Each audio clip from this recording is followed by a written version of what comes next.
Good evening, everyone. Welcome to the week 4 live interaction session for the course Colloids and Surfaces. Let's just wait for a few minutes for others to join before we begin our session for today.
Let's just start our session for today. Let me just present my screen.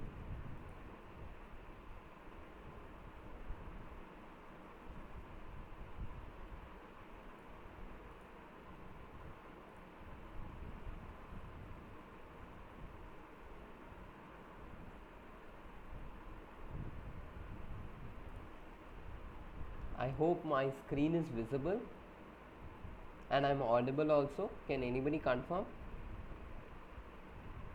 Okay, thank you.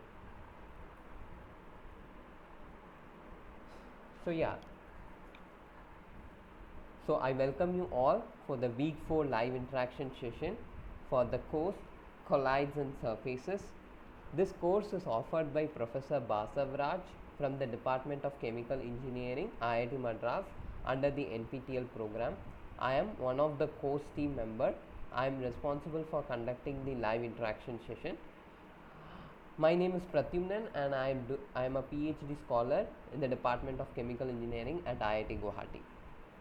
So for the last 3 weeks we have almost come towards like 50% of the course. So during the last 3 weeks we discussed again first on the fundamentals, then we move towards the different type of forces acting on the colloidal particles, and towards the last week we discussed about dipoles, and then the molecular interactions, the van der Waals forces of interactions we focused on between the colloidal particles, and we derived many equations. So just like a recap, in the last week we discussed about van der Waals forces of attraction in depth. So we first discussed about what is a dipole. So I hope by now all of you know what a dipole is. A dipole is nothing but when two oppositively charged particles are separated by a distance, then that system is said to be a dipole. And then we also and then this dipole actually has three different kind of varieties, you can say. One is the permanent dipole and another one is the induced dipole, two types.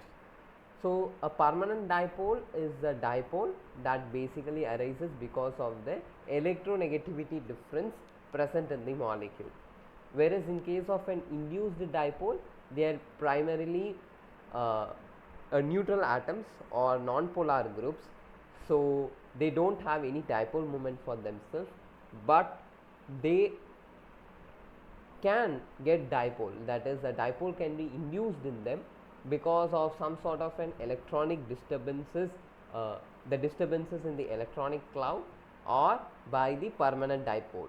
So once a permanent dipole encounters a non-polar group, then there are chances that the permanent dipole molecule will induce a dipole moment in the neutral atoms. So this kind of inducing dipole is called as, so this kind of a mechanism where the dipole moment is induced in a molecule and the molecule is said to be induced dipole. So depending upon the type of interactions, we have again three different types of van der Waals forces of interactions. One is between a permanent dipole and a permanent dipole. Another one is between a permanent dipole and an induced dipole. And then the third one is between two induced dipole molecules. So we also gave specific names to that. I hope you will be able to remember. So does anybody remember what are the three different type of van der Waals forces of interactions which are classified based on the types of permanent and induced dipole? Anyone?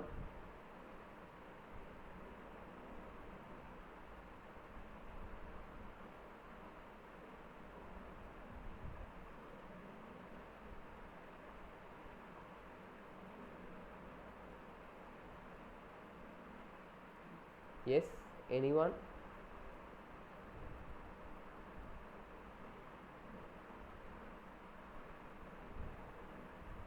It's simple, right?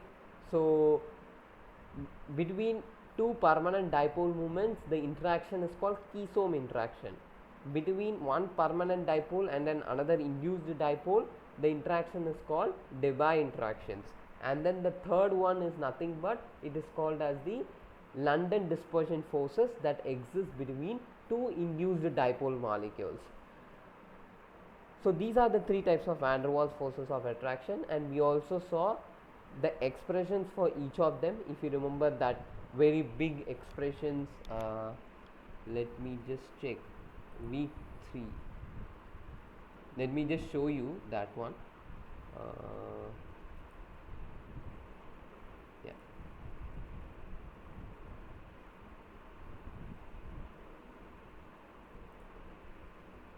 so yes, this one.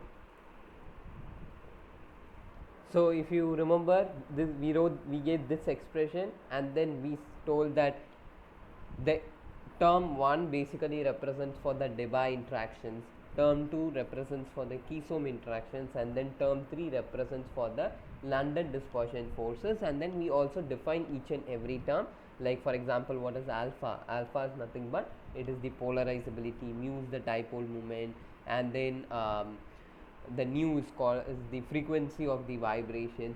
So we discussed all these terms, and then we also excuse me, And then we also solved a number of problems based on these type of interactions. So today, uh, continuing with that, we will be discussing more on how these van der Waals forces of attraction is going to get affected by the presence of the medium.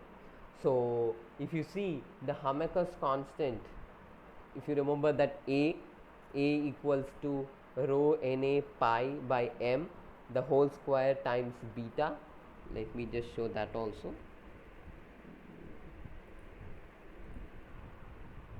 Yes, here if you see this expression, we discussed on the term so called as the Hamakers constant, which is rho Na pi by m the whole square times beta.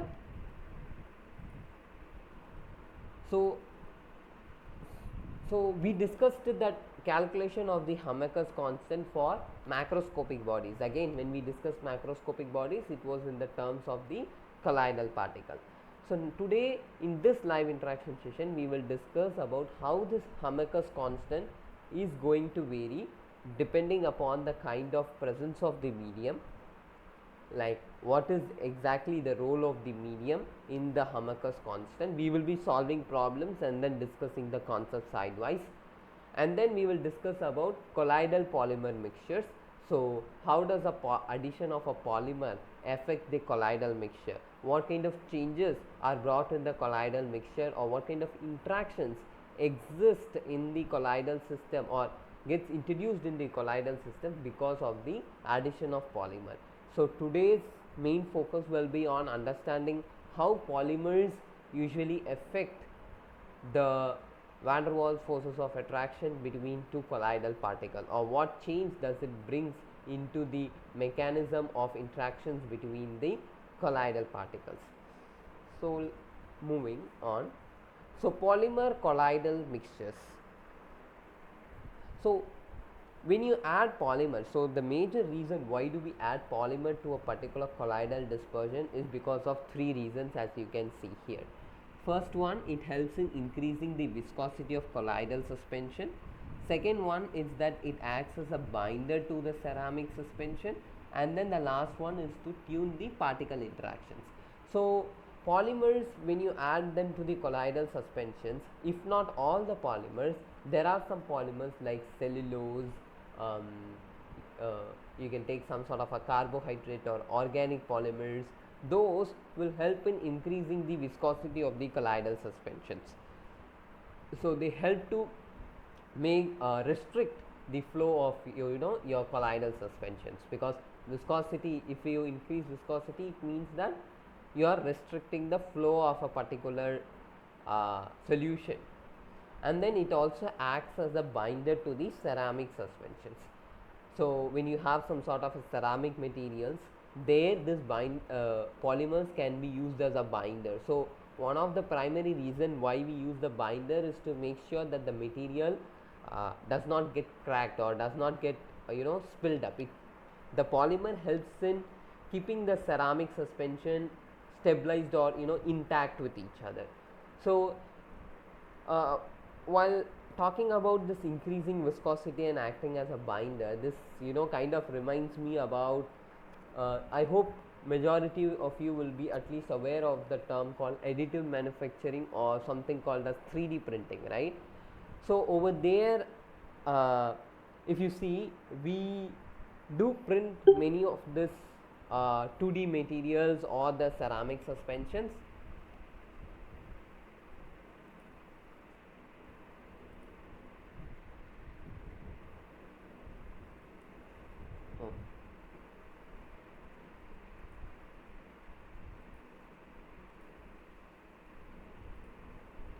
So we do have sorry, I guess I'm not sure what was that. So there are kind of these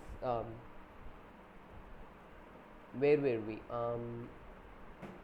yeah, so there are ceramic suspensions or some sort of a 2D material which we use to print the colloidal mixture specifically. So what is actually the problem with those kind of materials is that they do not have that particular viscosity.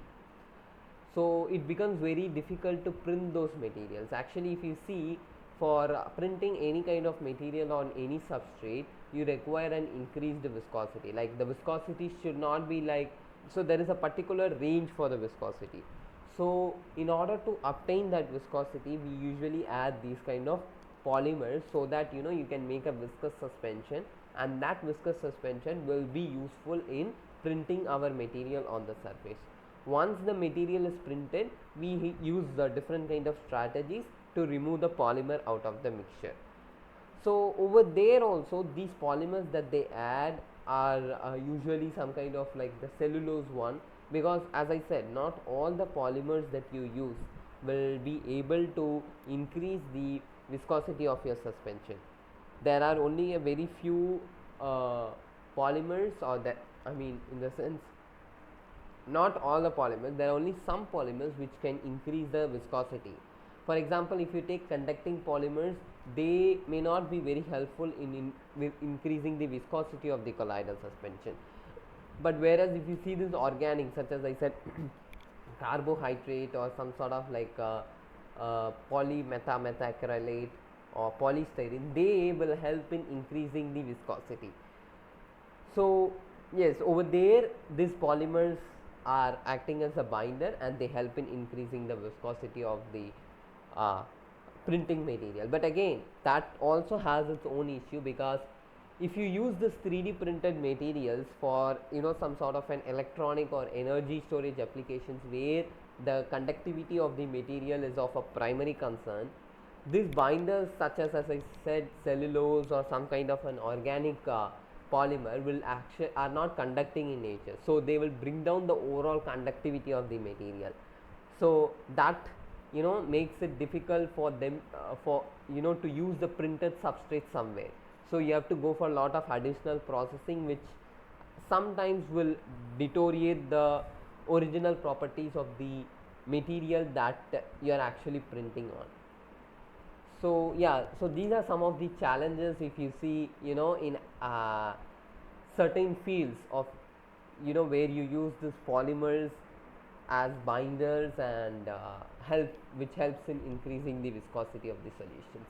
Of course, it has its own benefits as well as its disadvantages. So you can see, if you Google, I hope you will be able to get a lot of literature on the merits of using polymers as binders for colloidal suspension, as well as on the demerits of polymers in the colloidal suspension in different applications.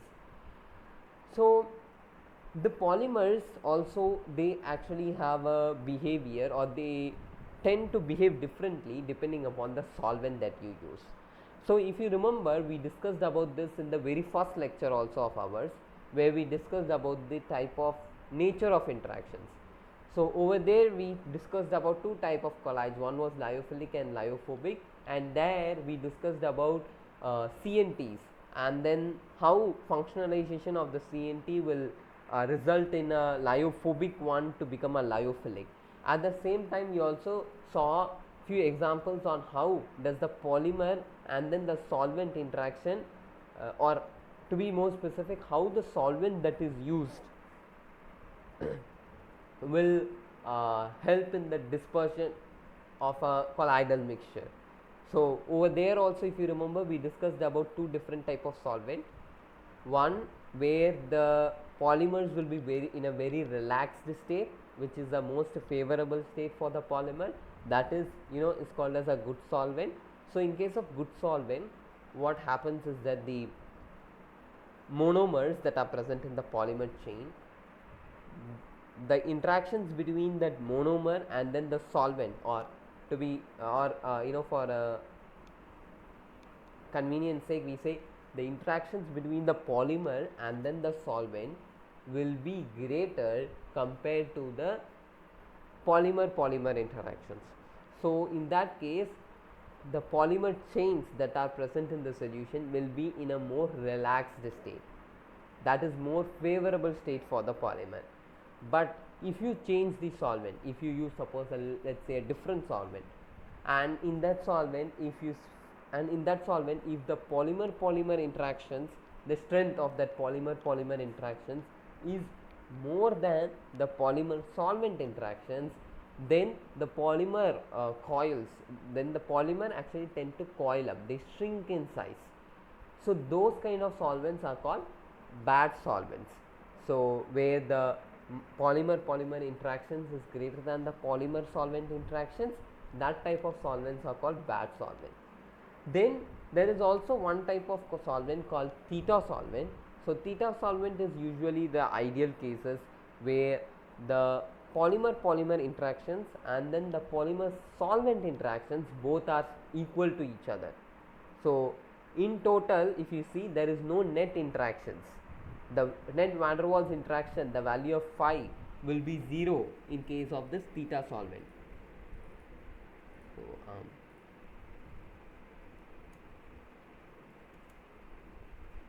So, in this case, the net van der Waals interactions is equal to 0.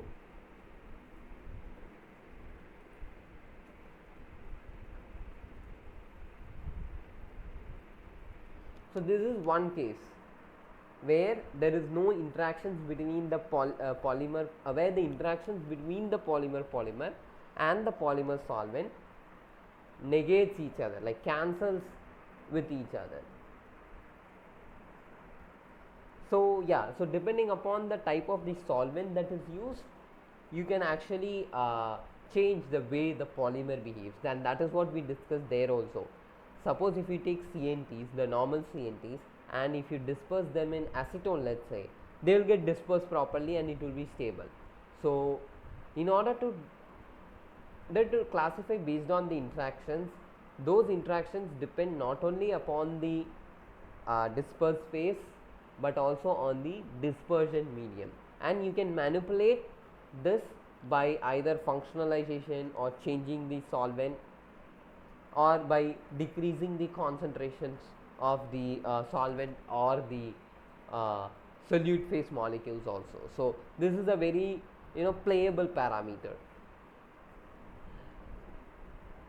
So for example, in case of that polymer solvent interaction, if you see good solvent, so one of the example, if you take for polystyrene or PVC or PMMA, that is polyvinyl chloride or polymethamethacrylide. So for them, the good solvent will be either acetone or THF, tetrahydrofuran. So in both these solvents, acetone and THF, these polymers such as PMMA, PVC, PS or polyethylene terephthalate, your PET, that is used in the bottles or the plasticwares that you use in in your households. So those will dissolve properly in acetone or THF, tetrahydrofuran. But if you try to dissolve them in case in water, then they will it becomes very difficult for them to disperse in water. So they tend to aggregate and settle down at the bottom, and this aggregation even remains after you stir the mixture at a high RPM speed, or after even sonicating the mixture. So that is these kind of polymers such as PMMA, PVC or polystyrene, in case of this water, is an example of a very bad solvent. Water is a very bad solvent for them, but the acetone and THF is a very good solvent. Similarly, if you say for conducting polymers such as polypyrrole, again water, it will dissolve, but then the problem is for it to become miscible with water, it will take a long time. So one of the good solvent or an alternative solvent to water in case of this pyrrole will be pyrrole or polypyrrole will be ethanol. So in ethanol these polypyrrole tends to be more miscible, or it gets dissolved in ethanol. Similarly, if you say in case of PVA, water is a good solvent, but not other kind of solvents. I'm not sure whether are there, or I'm not sure about the different types of bad solvents for polyvinyl acetate, PVA. So ideal solvent case is theta solvent case is an ideal case. So there are no solvents where the net van der Waals forces of attraction will be 0. So yeah, these are some of the examples again for your information purpose, like which polymers tend to be a good solvent, or which solvent tend to be a good solvent or bad solvent for a particular polymer. Similarly, if you see PVDF also, in case of water it does not get completely miscible or dissolved, so it's a bad solvent. Water is a bad solvent for PVDF. But if you say DMF, then that will be able to dissolve the PVDF. So yeah, so like this there are so many polymers, so many solvents, so you can try to classify uh, the solvent as good solvent or bad solvent depending upon the polymer of your interest. So next comes is the phase behavior of a polymer colloidal mixture. So I am taking some polymer and then I am having some colloidal mixture. I am going to put this polymer inside the colloidal mixture. So how does my phase behavior going to change depending upon the concentration of the polymer, or it depends upon what kind of factors for the phase behavior to get altered. So if you see, first one is the polymer and particle concentration, second one is the particle concentration, third one is the particle polymer interactions, fourth one is the size ratio, fifth one is the temperature, and sixth one is the time. So yeah, so as I said, this particle polymer interactions and particle interactions, so if the particle interactions is more compared to your particle polymer interactions, then all the particles tend to agglomerate, tend to aggregate. So that should not happen, then the system will not be stable. So by increasing the polymer content, or by altering, or by choosing some other polymer, you can make sure that this particle polymer interactions can be greater. Again, it depends upon the size ratio. Again, it depends upon how does the like we discussed about particle polymer, right? So how about the concentration of the polymer, like how much polymer I need to add to my colloidal mixture so that they remain stable. Again, temperature also, some of the polymers, if you see, they tend to form aggregates, or at higher temperature. For example, PMMA or PVC, those two, they tend to aggregate at temperature beyond 40 degrees Celsius. So that's the reason usually those polymers will be stored at temperatures less than 35 degrees Celsius. Approximately the room temperature is the most favorable one. So if you go for higher temperature, they starts to degrade. So yeah, that is one case with the temperature. So you have to be very careful about at what temperature the polymer starts to degrade. In case of PMMA PVC, anything beyond 40 degrees Celsius or 50 degrees Celsius is not advisable. Again, on time, how much time has to be allowed for this polymer and the colloidal particles to interact so that they become stabilized. So like this, there are many other factors, and even in the course lectures also, if you see, there are two phase diagrams where you can identify, or where you can actually interpret how does the volume fraction of the colloidal particle and volume fraction of the polymer will change the behavior. So if you see the first part, so here you can actually know, like particle interaction, particle polymer interaction we discussed, like prior also. So if particle interaction is more, they will aggregate, right? And temperature and time also. So depending upon the concentration of the polymer, the mechanism of the interactions will vary. So if you add less polymer, then the interactions will be something different. If you add some sort of a medium concentration polymer, that will have separate thing. But if you add a very high content of polymer, then that also will have a different way of interacting with the colloidal particles. So if you see, here you have 4 different types of interactions. One is your bridging flocculation. So this is something where the polymers will go and settle in between the two colloidal particles that you take. For example,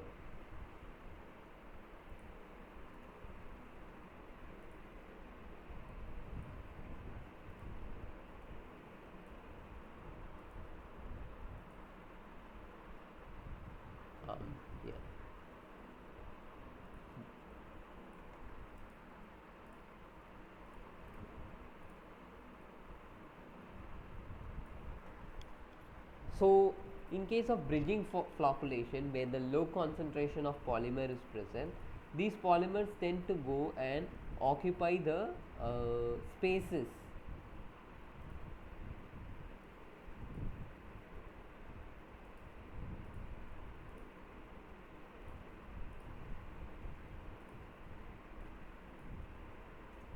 So these are, if you consider, these are the polymer chains, they tend to go and occupy the spaces between the polymer, like this.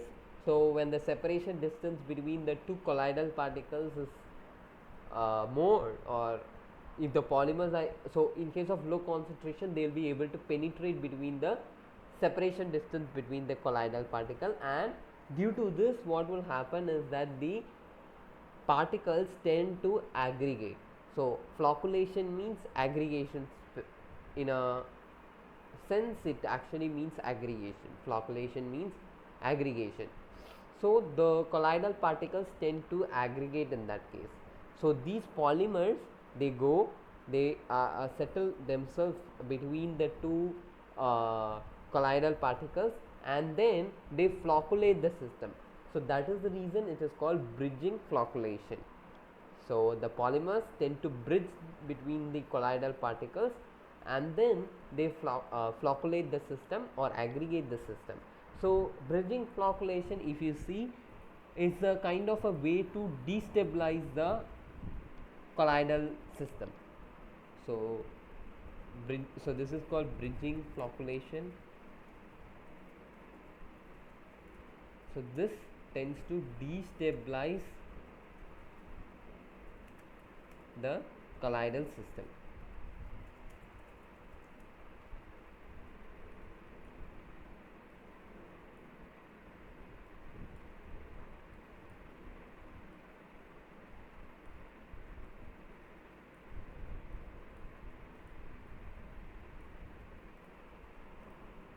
So this is specifically in case of low concentration of polymer. If the polymer concentration is very low, then in that case this kind of bridging flocculation can happen. So now the question again comes, what happens if the concentration of my polymer, or if I add more polymer to the colloidal system, right? So in that case what could happen is that the polymers can actually tend to occupy, or surround among these spheres or among your colloidal particles. Let's say something like this.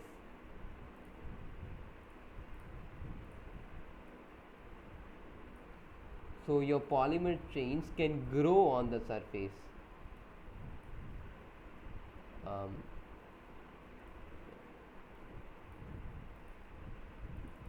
So yeah, let me just draw that quickly.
So yeah, if you see like this, similarly here also there will be multiple polymers.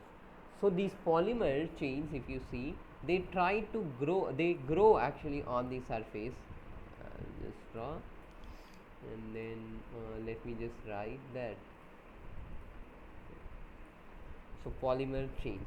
So these polymer chains, are adsorbed on the surface of this kind of the colloidal particles, and then they try to kind of create a hindrance between the interactions of the colloidal particle. So they try to make sure that these two colloidal particles have no interactions among them, or totally kind of cancel out this van der Waals forces of attraction between the colloidal particles. So where this polymer does that kind of provide a steric effect, and then so that the colloidal particles do not aggregate each other, this kind of interactions are called as steric stabilization. So where the polymers grow on the surface or gets adsorbed on the surface of the colloidal particle, and make sure that these two colloidal particles do not interact with each other and aggregate. So this kind of interaction is called steric stabilization, and since there is no interaction between the colloidal particles, they cannot aggregate. So when a system cannot get aggregated, we call that colloidal system as a stabilized one. So let us write that polymers are adsorbed, and due to the adsorption of the polymer on the surface, they minimize the interaction between the colloidal particles, and this so this is called as steric effect.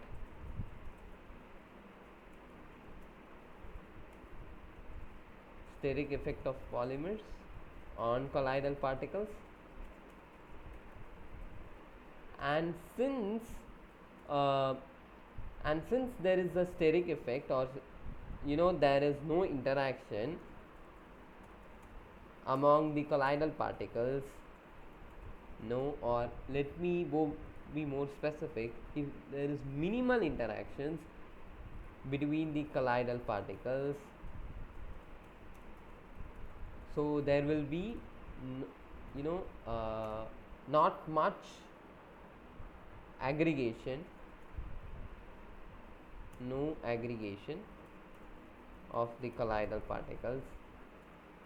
And again, since there is no aggregation of the colloidal particles, the system is stabilized. Since there is no aggregation in the colloidal particle, the colloidal system is stabilized. So the entire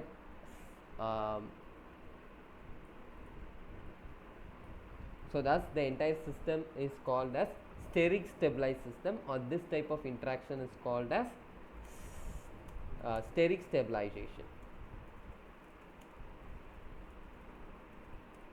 Steric stabilization.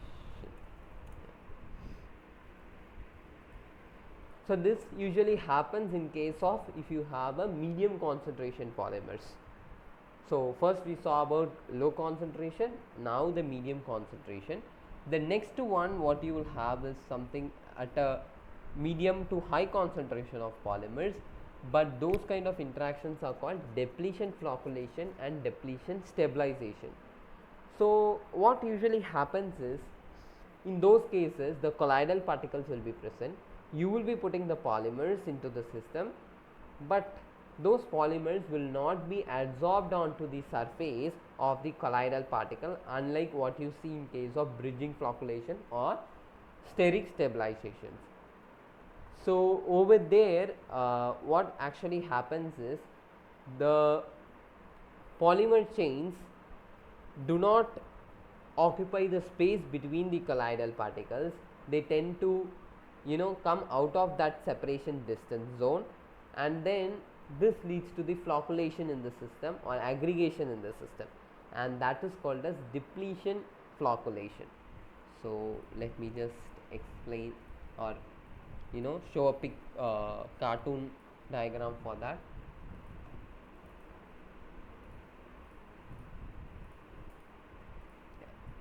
So if you see the polymer chains, the polymer chains will be all throughout this place. Again, everything is already discussed in the course.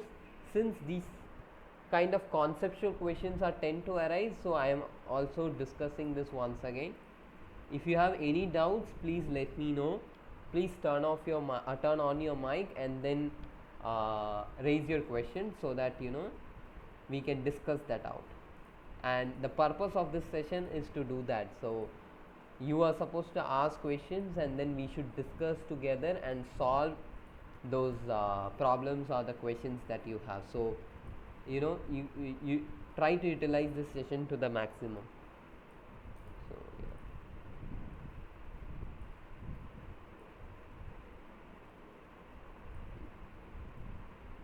so if you assume these lines as polymers and this as colloidal particle, if you see this particular zone where there are no polymers, this zone is called as a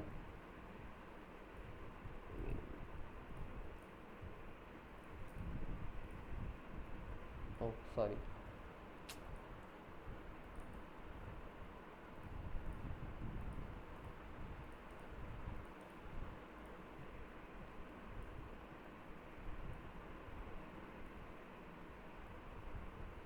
It's just that I am giving it very random because it's just for explanation purpose.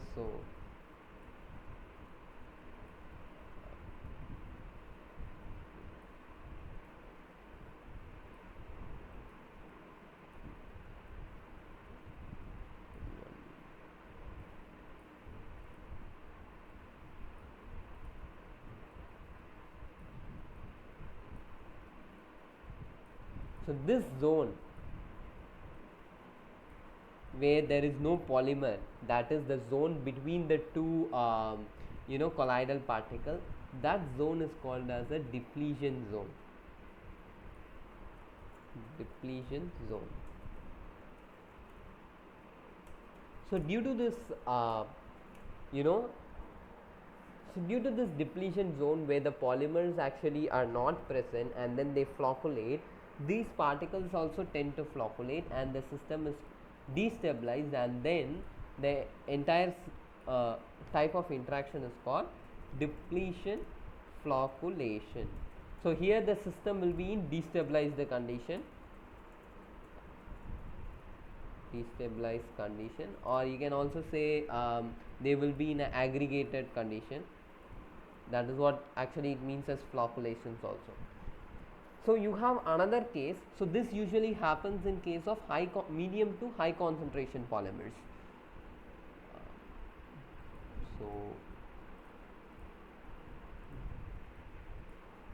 So this usually happens in medium to high concentration polymer systems.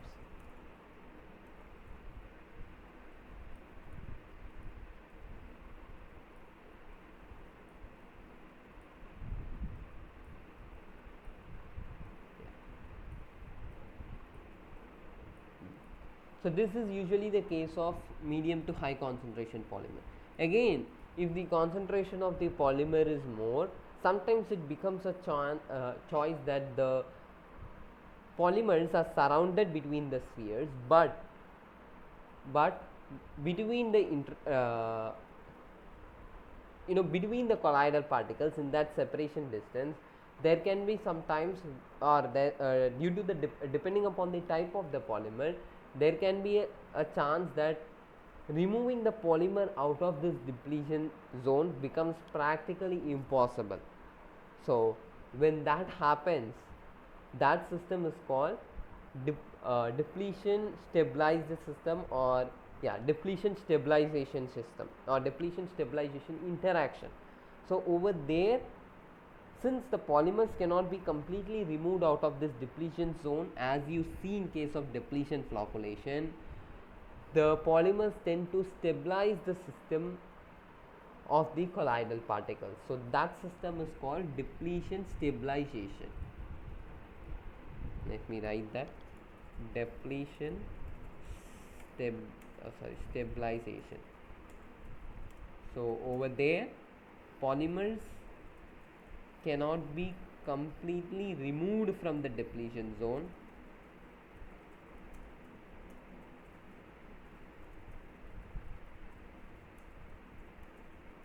they remain in the depletion zone.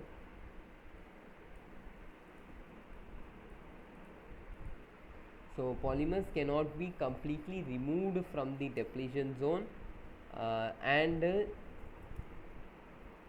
they remain. So yeah, and they remain there and help in or help to stabilize the colloidal uh, particles. So this kind of interaction is called depletion stabilization. So depletion zone is nothing but it is a place where polymer concentration is nil, is negligible. Okay.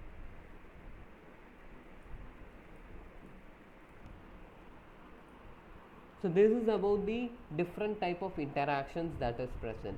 So depending upon this depletion interactions, we also went through on how to calculate the strength of this depletion interactions between particles of different like if you have let's say for example if you take these two colloidal particles and then they are separated by a particular distance, we saw on how to calculate the depletion interactions or the strength of the depletion interactions between the colloidal particles. So based on that we will also be solving a problem today. So if you have any doubts, please let me know now, because after this we will be moving towards problem solving session. If you have any doubts on this depletion interactions or the concept of polymers in the colloidal system, please let me know now. If anybody has doubt, please turn off your mic and raise your queries here.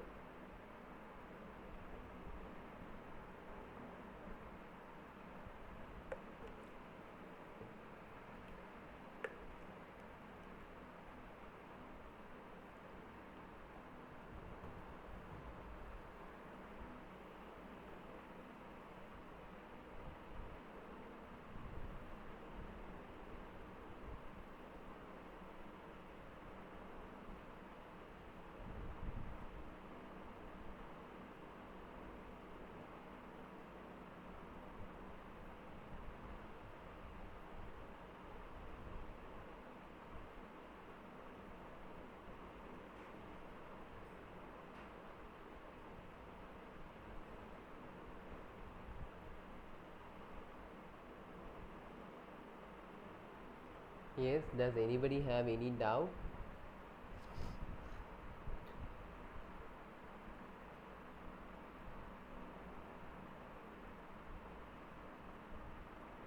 If you have doubts, please let me know, so that the reason why we are discussing these kind of concepts also is because of the fact that there are also some of the you will be tested on this concepts also. So that is the reason in the live interaction session also I'm discussing this for approximately 30 to 40 minutes.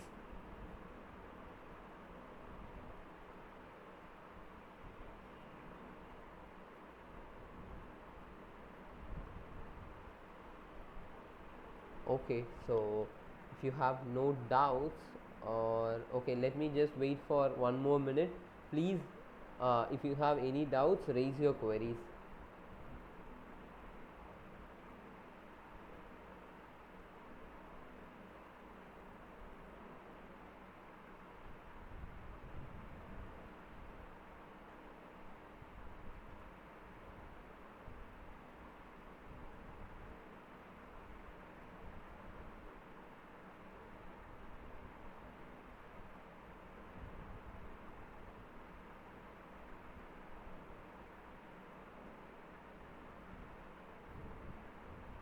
Okay, so I think we can move forward for the problem solving, and that is the main important thing for this live interaction session.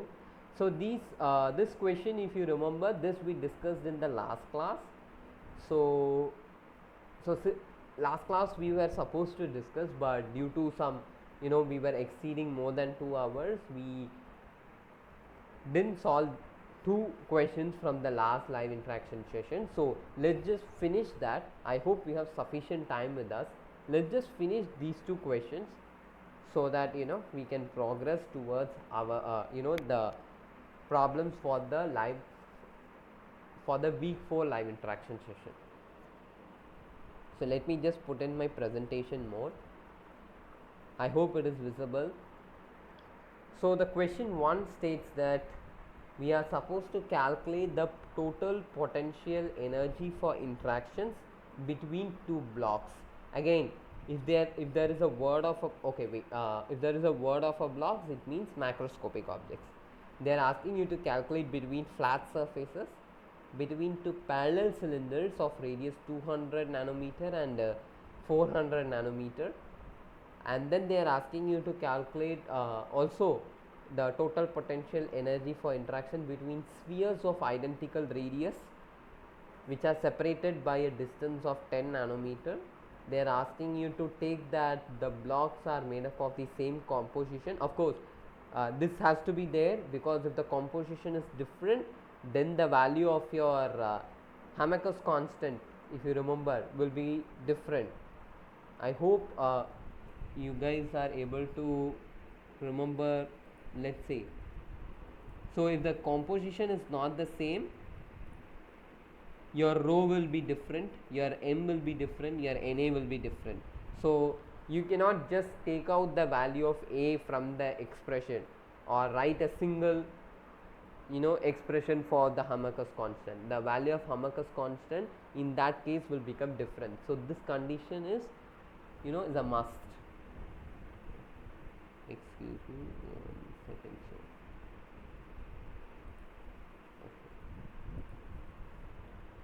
So yeah, so let's just move.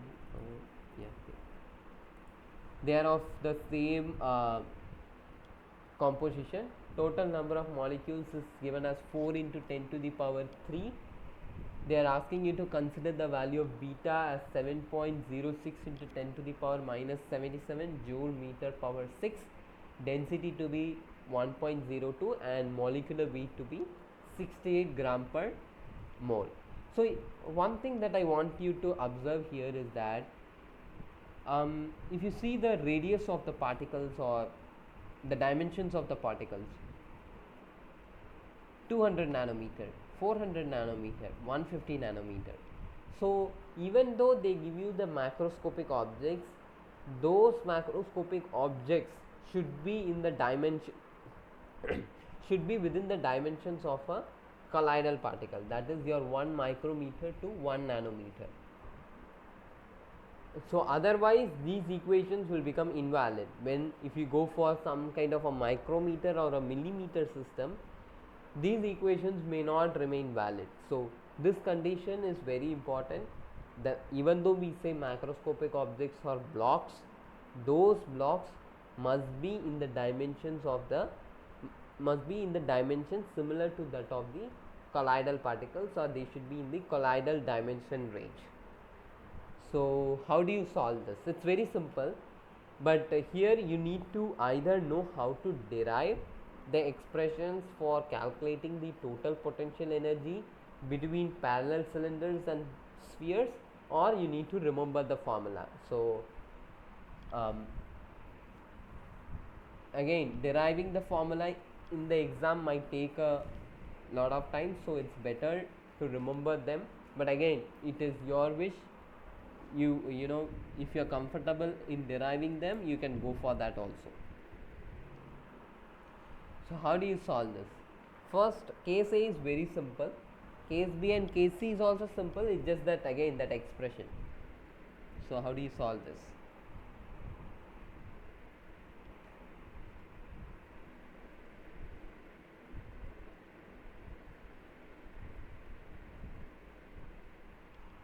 Yes, any idea? I mean, any thought process on how to solve this question?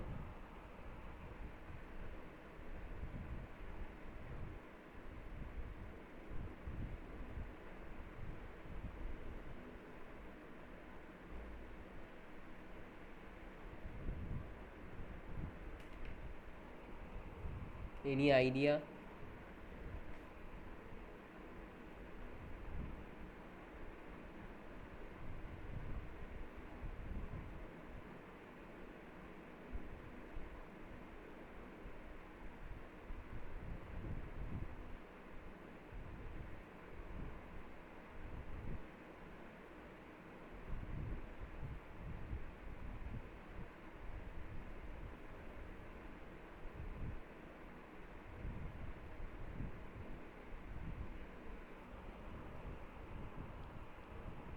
this is very simple, right? Like, I mean, if you don't know the expression, then I can give the expressions here. So if that is the case, then I will give, oh sorry, I will give the expressions here. So for flat surface, I hope you know, but anyway, let me just give the value of 5.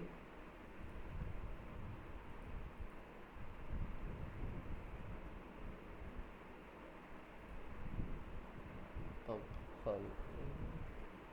Okay, let it be like, so total potential energy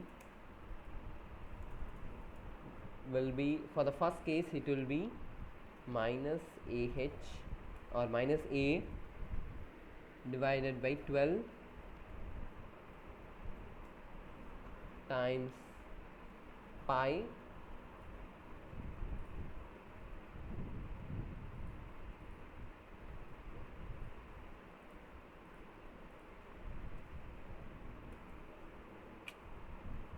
sorry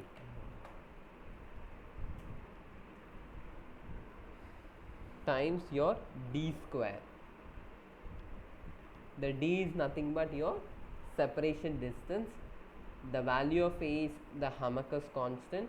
A is your Hamaker constant.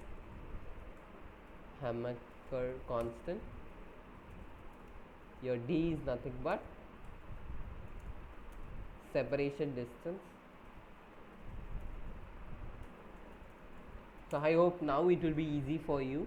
Please let me know the answer for A part, so that after that we can move for B and C. Again, I'll give the formula for A also.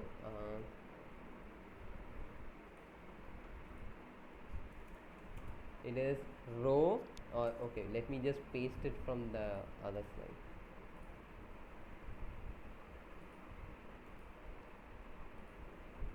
So this is the value of A. Rho Na pi m by pi m whole square times beta. You have rho, that is your 1 minute, let me zoom in. Yeah. So you have rho, that is your density. You have Na, that is your number of molecules.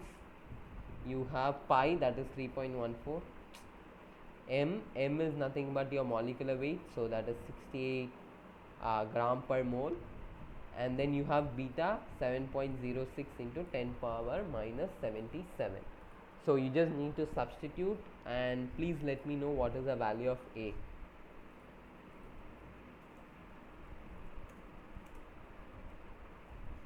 Let me write the expression also.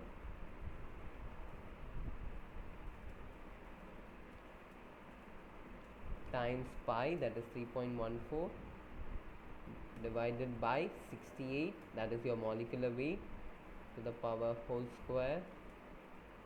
This entire times 7.06 into 10 to the power minus 77. Please solve it with me. This is for your practice, so that you know it will be easy for you when you solve these questions in the exam. So let me just go to my calculator.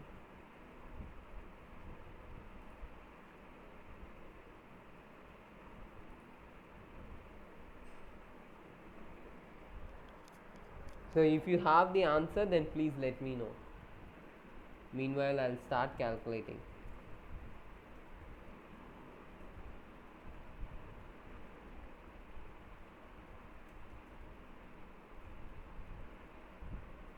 So 12.18 divided by 68, the whole square,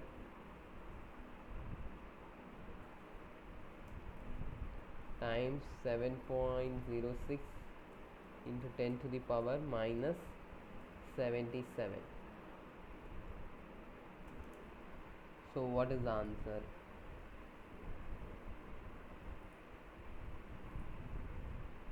Oh sorry, it is 12.81. Anybody has answers?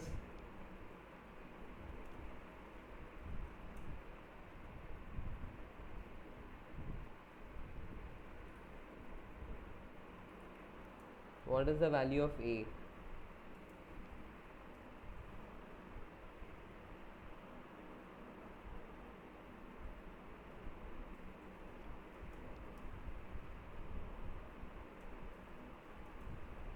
Yes, this is, I mean, it's just mathematics, right? So you should be able to calculate by now.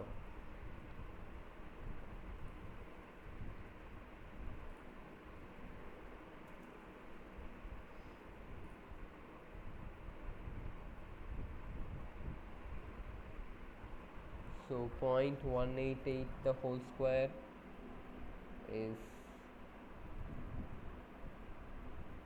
coming out to be 0.035344. So 7.06 times 0.035 times 10 to the power minus 77. So that will be approximately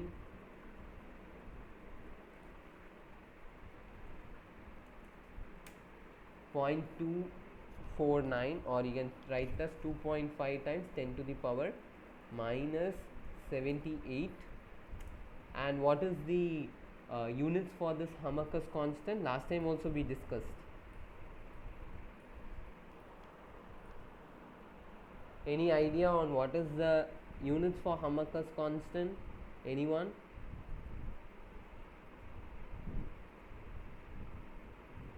See, we are using, this way of calculating the Hamakers constant we did previously also.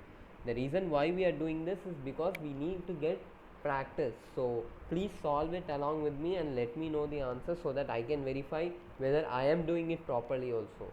So please solve it and let me know the answer. So I am getting 2.5 times 10 to the power minus 78, and the units is joules. So if you have some other answers, please let me know.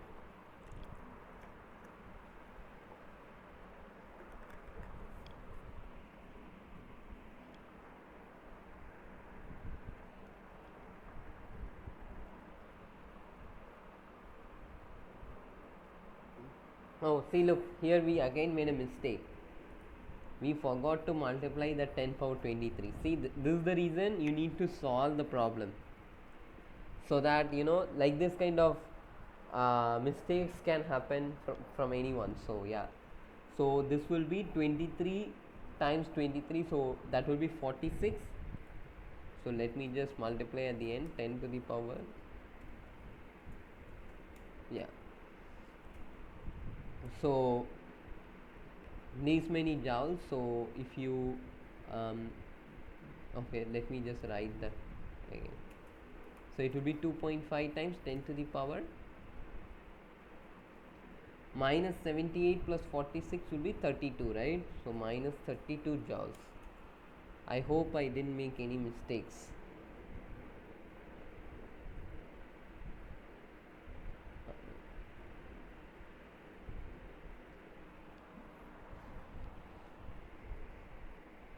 Okay. So this is the Hamakers constant value. So do we have enough space? Okay. Let me just split this for clarity.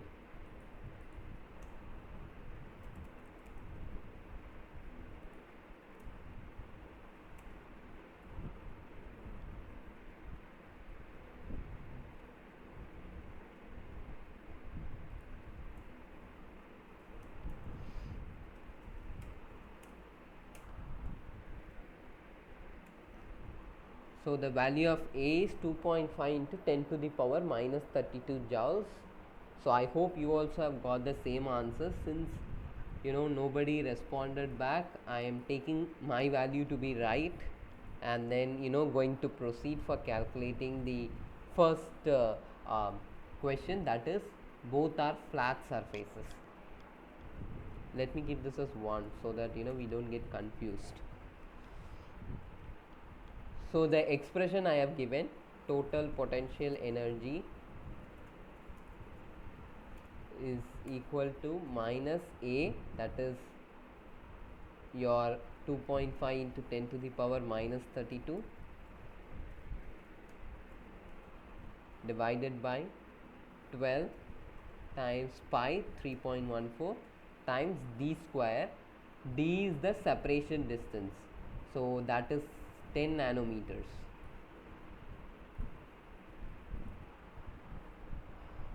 So that will be, so 10 nanometer is 10 power minus 8 meters, minus 8 the whole square.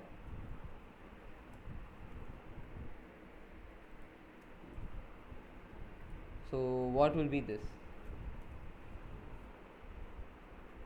That will be like, so let's just separate the powers and then the number term separately.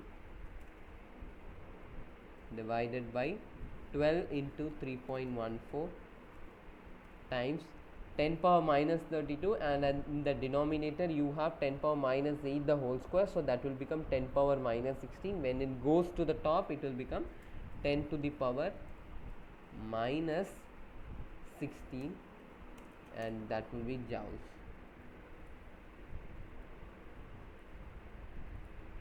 So let's just calculate.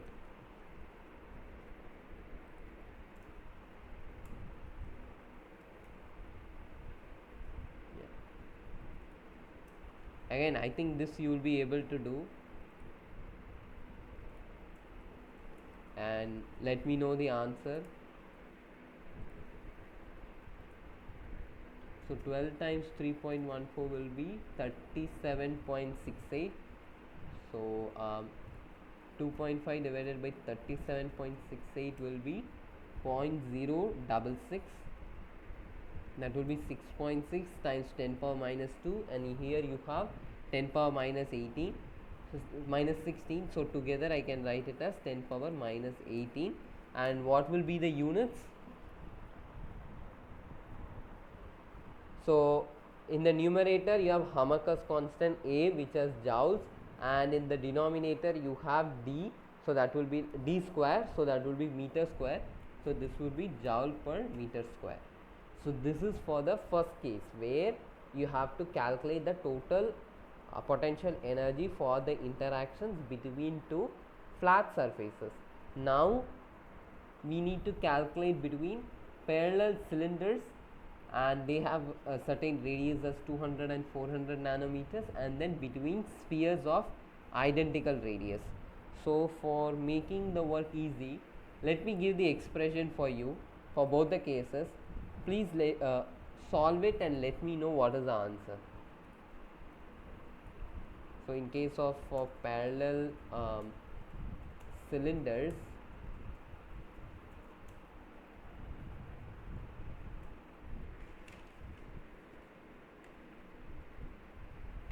so the total potential energy for interaction will be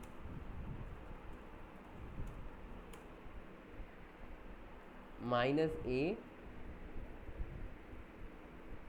divided by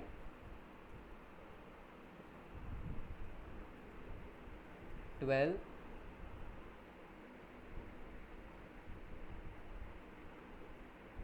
so it is 12 root 2. So let me just check once whether we have that root.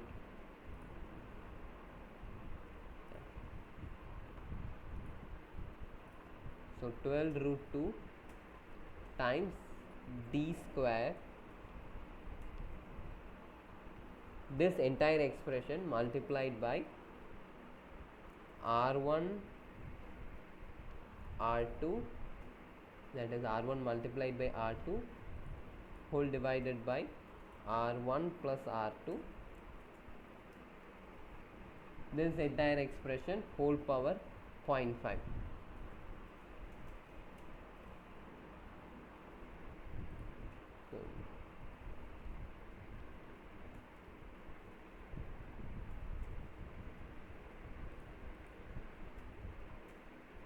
So this is one expression. Let me black this, bold this up so that it will be clear.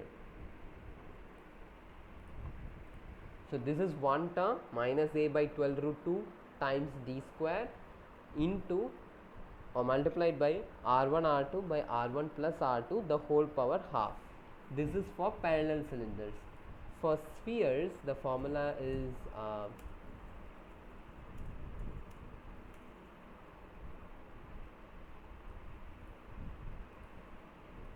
again, total potential energy for interactions is given as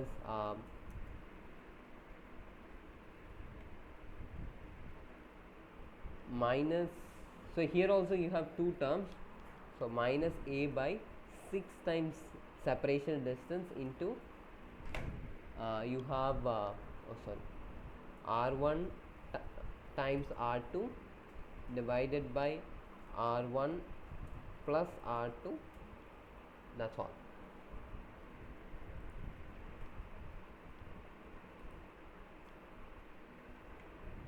So these are the two expressions for your what do you say, the total potential energy for the interactions. Now please solve and let me know the answer.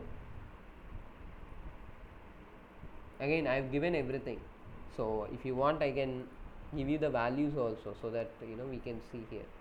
So D is nothing but 10 nanometers, R1 is 200 nanometers,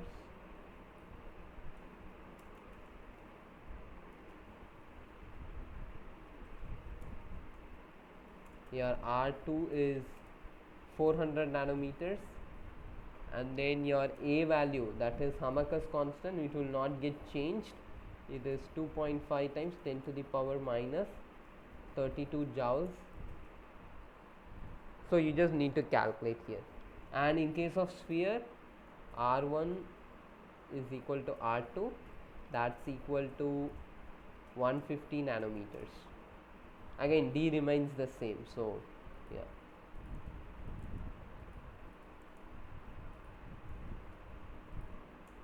D is 10 nanometers. Please solve and let me know the answer. And if you have any difficulties, again as I say, please turn off your mics and then let me know.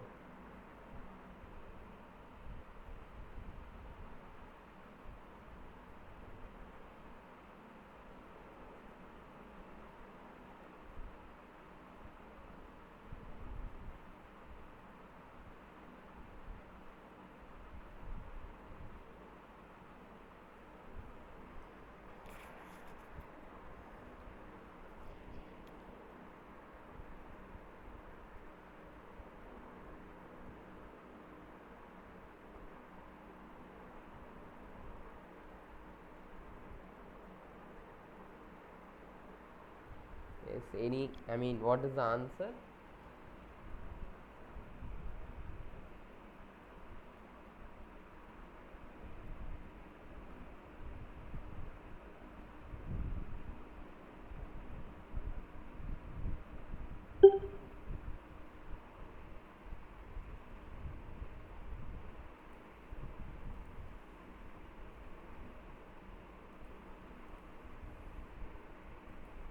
I think there is some disturbance, yeah.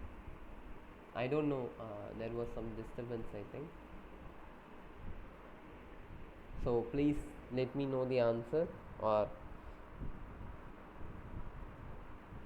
for at least one part.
So let me just solve parallelly here.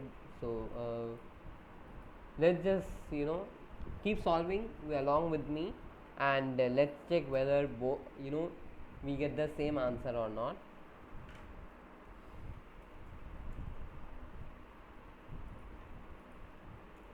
So your total potential energy for the interactions will be, so let me just show it, total potential energy.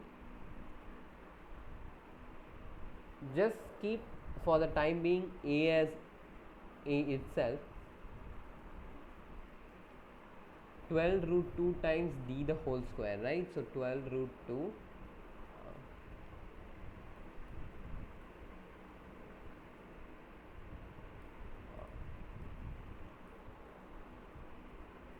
let me fill in this expression itself, copy. So your d is nothing but it is 10 to the power minus 8, that the whole square. Your r1 r2 by r1 plus r2, r1 is 200 nanometers, so if you convert it into meter, it will be 2 into 10 to the power minus 7, and the r2 will be 4 into 10 to the power minus 7. So let's just keep all the power terms aside first, so that the things don't get complicated. So this will be 2 times 4 the whole power 10 to the power minus 14, because each term you have 10 power minus 7, so when you multiply 10 power minus 7, 10 power minus 7, you get 10 power minus 14, and then at the bottom you have 2 plus 4, and since that is addition, you just have 1 10 power minus 7.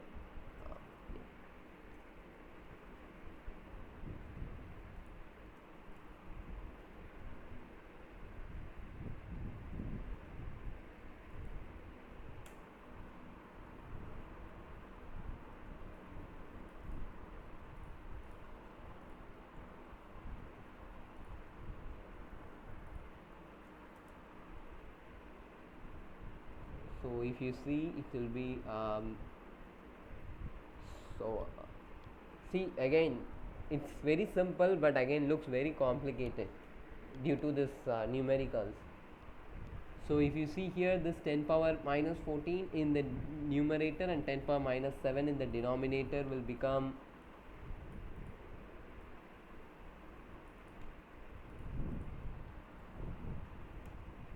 so this is nothing but 8 times 10 to the power minus 7. This will become 6.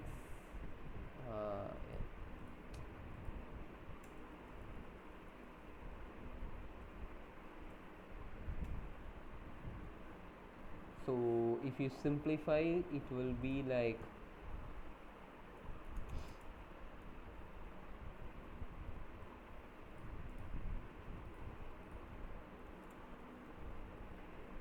eight into 10 to the power minus 7 divided by 6.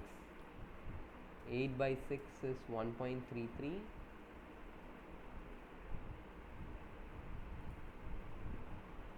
So this will be 1.33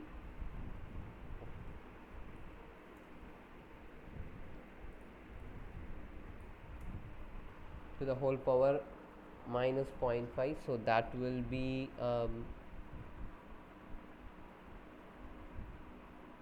just let me calculate in my personal calculator. Please calculate along with me again. As I say, since it's a very big expression to solve, so there are a lot of chances that we can make mistakes. So this term is nothing but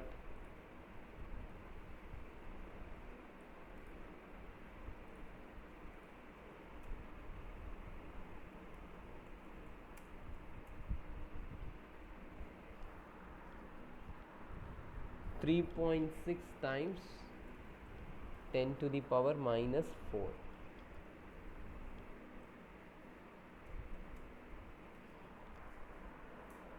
So this is one part of the expression. Now let's just minimize this one. So that will be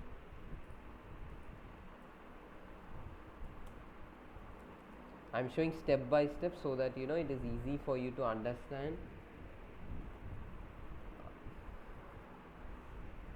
So yeah, so this 10 power minus 8 the whole square will be 10 power minus 16, and that if you take it to the numerator it will become 10 power 16, and you have 10 power minus 4, so that I can entirely eliminate as 10 power plus 12.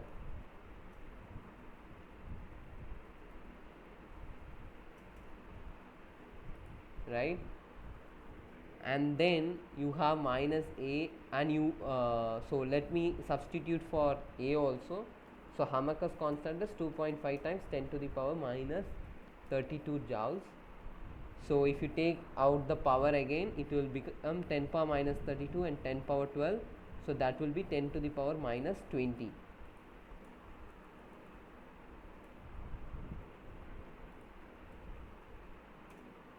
So now it's just about doing this expression. Let me take my calculator. So 2.5 divided by 12 times 1.414 root 2 value, that is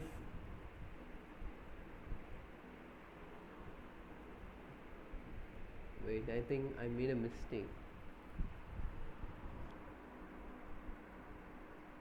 Just a second.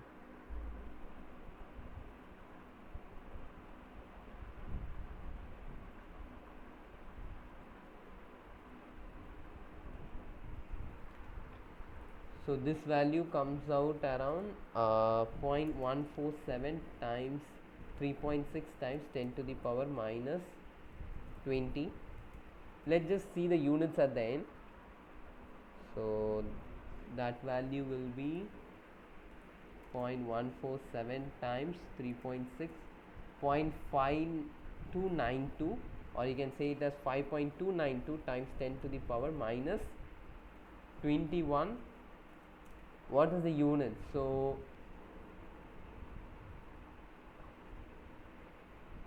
if you see here d square, so a is joules. Let's just see that also. A, the Hamak's constant unit is joules. You have d square, so that will be meter square times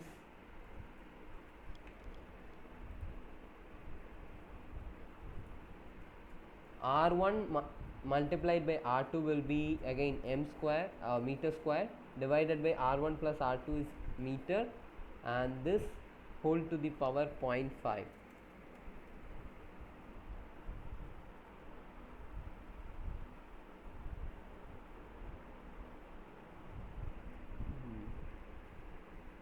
Just a second.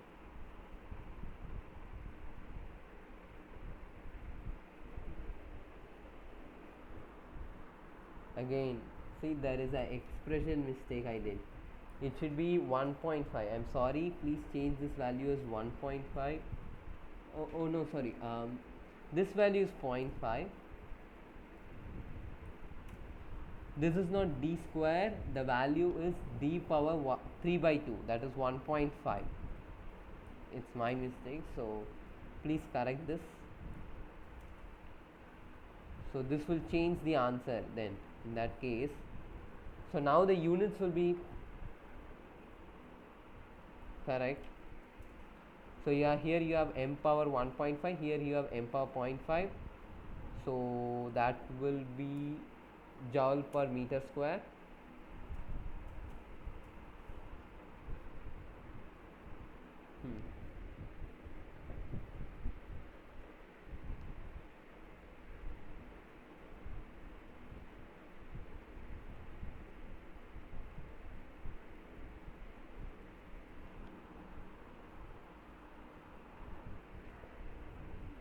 Yes. Yeah. Okay. So this value will be 1.5.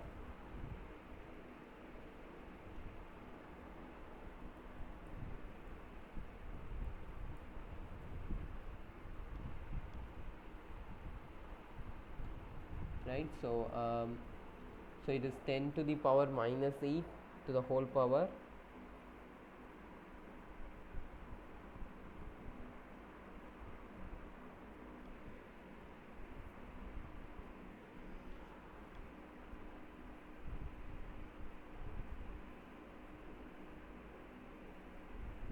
So that will be 10 to the power minus 12, and here you have 10 power minus 4, so that will be 10 power minus 8, and this will be then 10 to the power minus 4. Yeah.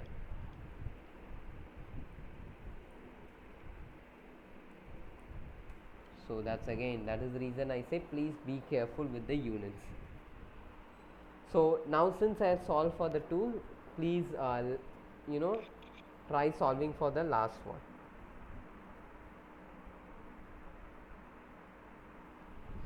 Let me know the answer for last one. I hope you would have solved by now. If you have solved, then let me know the answer.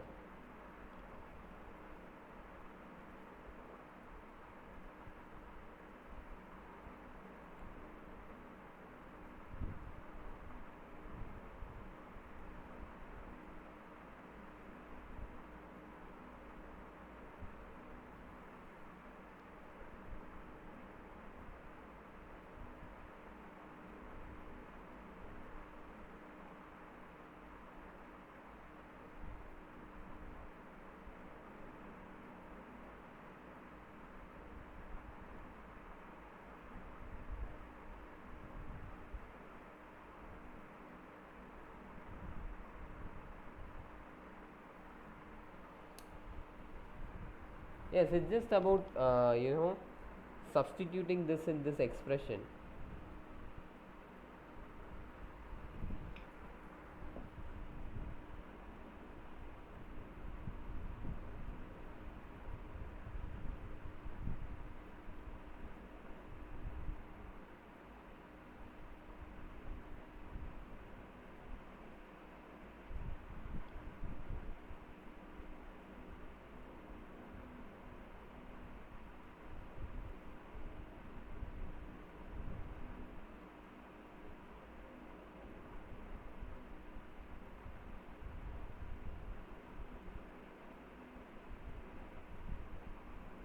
Yes, anybody has any answers?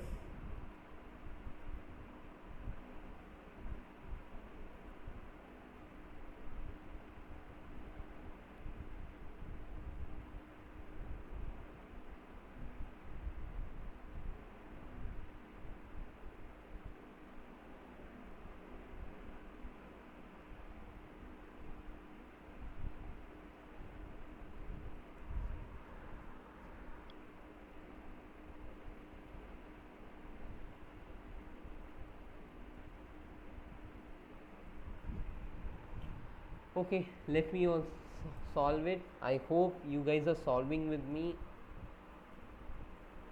So this will be very, I mean, this is more simpler compared to what we saw for cylinders, right?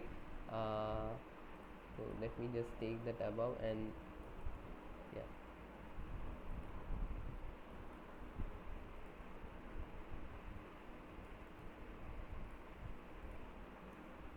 And I guess the things are also simplified now, because R1 and R2 are similar, so this will be R1 square by 2R1, so that will be R1 by 2, that's all.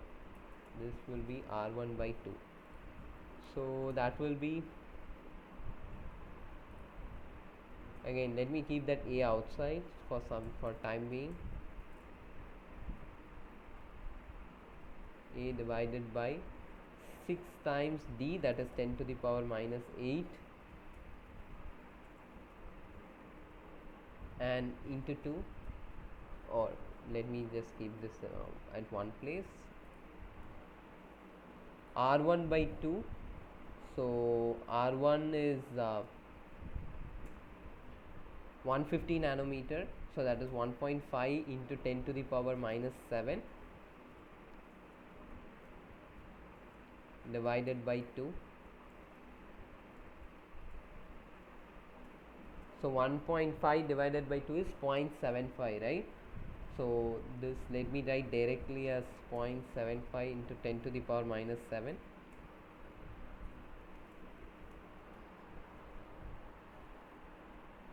Or I can write it as 7.5 into 10 to the power minus 8.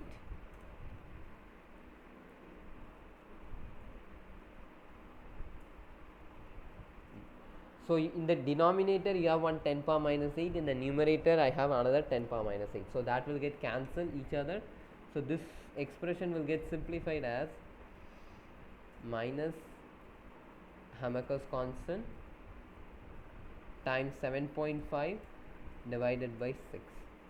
So 7.5 divided by 6, what is the value? I guess it would be 2.5 by 2, 1.25, yes. So 1.25 times or minus of 1.25 times 2.5 times 10 to the power minus 32. So what is the value? At least you can tell me this.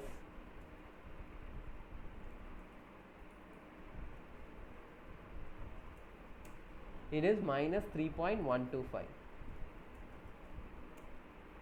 5 times 10 to the power minus 32. Units I am leaving it to you. Please calculate the units yourself, and then after writing the units the entire question is completed. So yeah, so this question is over. Now let's move on towards for today's session.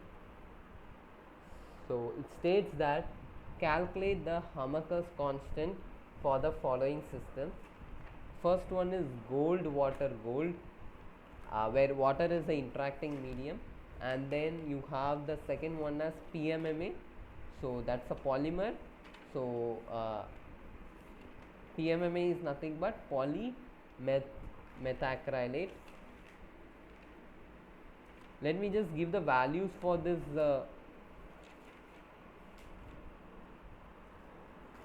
one so that it will be easy.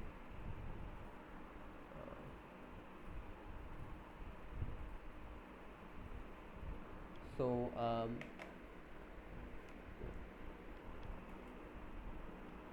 the Hamakers constant for gold is 45.30 times 10 to the power minus 20. So it will be always written in the top as A into 10 to the power 20. Again, as I said in the last class, you have to equate that to the value that is given in the table for gold, and then the A value will be that to the power 10 power minus 20 joules. So please be careful. And A water is coming as 3.70 to the whole power 10 power minus 20 joules. For PMMA it is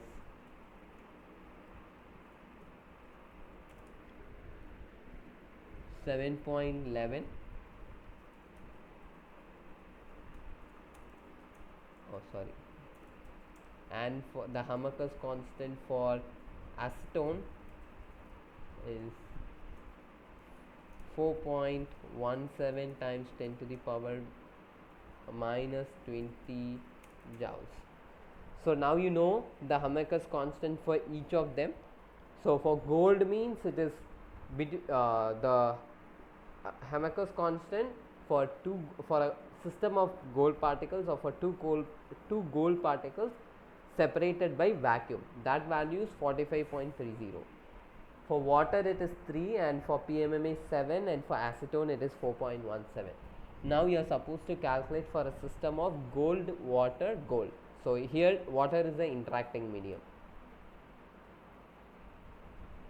So if you see here, I just want to ask you, or probably ask you to find out, why is that the Hamakers constant for gold or for any kind of metal is higher compared to the other material? Because if you see, for water, PMMA or acetone, the values are in the order of 3, 4, 7, something less than 10. But if you see for gold, it is in the order of 40s, 45.3. So why do you think metals have such high Hamakers constant compared to the other materials?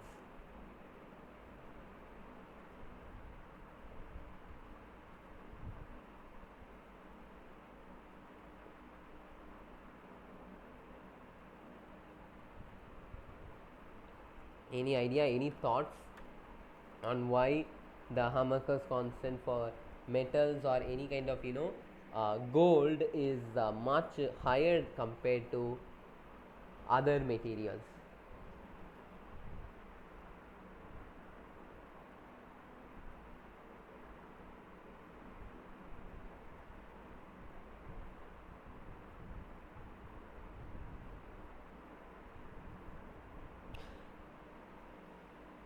Meanwhile, let me write that expression.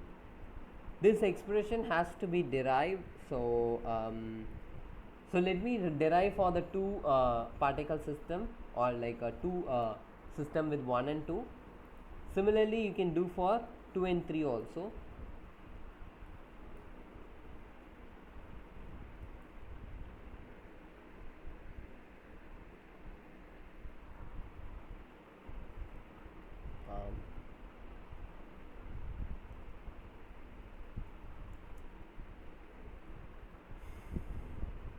So it will be A11 plus A22 minus 2A12. So that for the system it would be like A11 plus A22 minus 2. A12 can be written as the geometric mean of A11 and A12. So that will be like A11 times A22 whole power 0.5. So this can be written as, so this expression can be, it is like a square plus b square minus 2ab. So where a is A11 power 0.5 minus A22 whole power 0.5, and this entire expression square.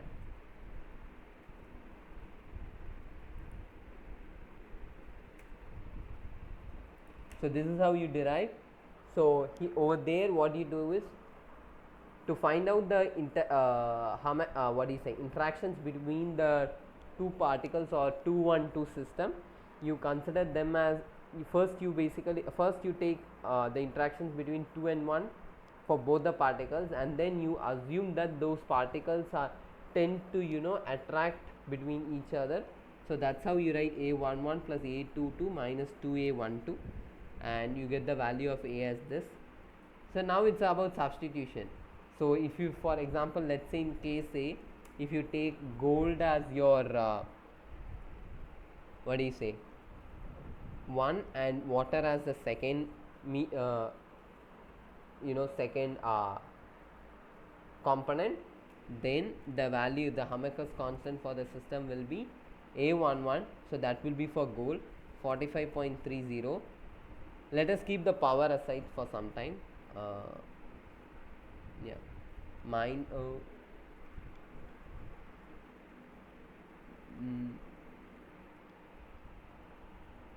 Okay, so 45 power whole power 0.5 minus 2 is water, so that will be 3.70.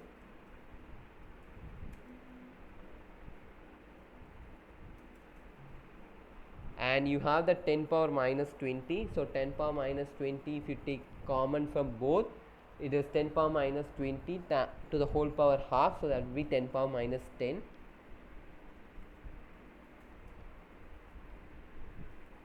And this entire thing will be square. So you need to calculate. Please calculate and let me know what is the value. For this thing, you can actually remember the derivation or the concept, so that you can, this is a very simple derivation. So if you know the concept, you can just derive it in the exam. Again, it's your wish. You can also remember this. So 45.30 square root will be 6.73 minus 3.70 square root will be 1.92 times 10 to the power minus 10 whole square.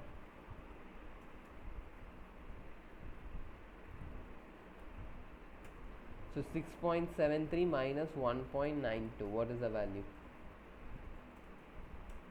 4.81.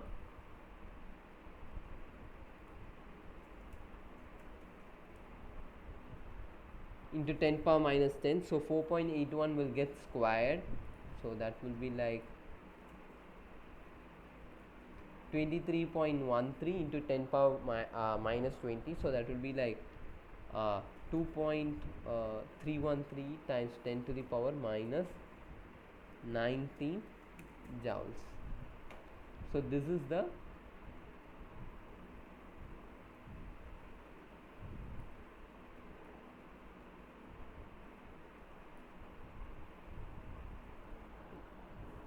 or let me keep it as 23.13 times 10 power minus 20.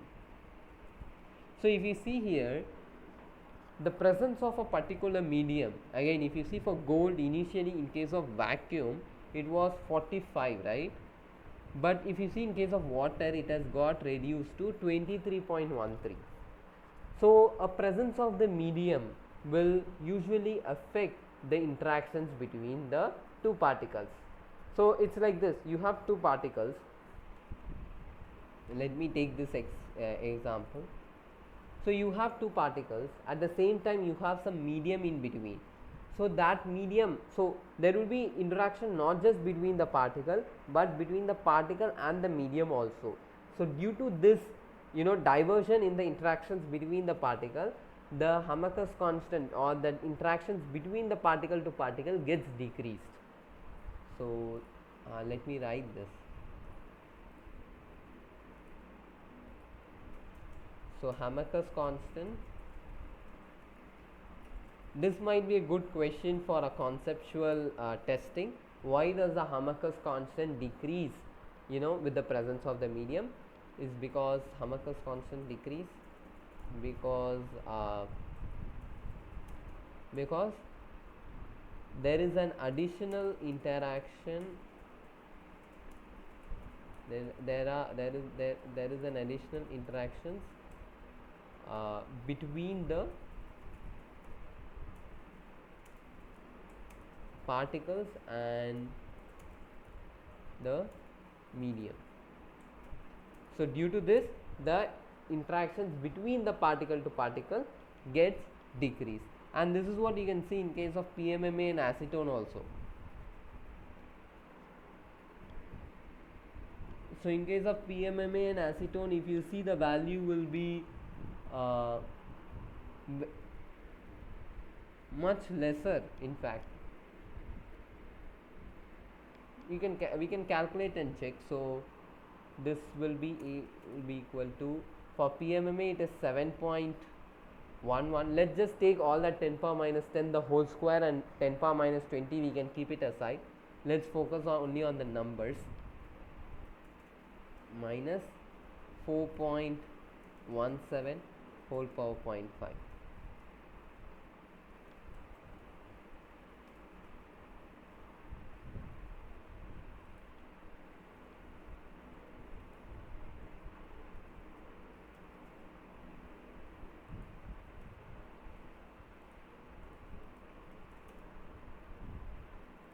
So what will be the answer? 7.11, root of 7.11 will be 2.6, and root of 4.17 will be 2.04. This entire whole square. So 0.66, so this will be 0.6 into 10 to the power minus 20 joules. So 2.66 minus 2.04 will be 0.62 whole square, so that will be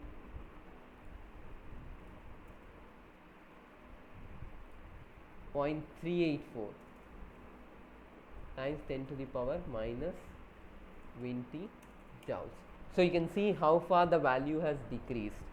So yeah, this is about in case if both the particles are identical and then the medium is different. But in case if you see,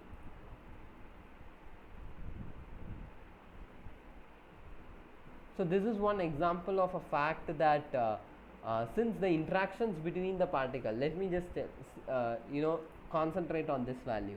If you see, this value is much less compared to what is the Hamakers constant or interactions, that energy between the PMMA, right?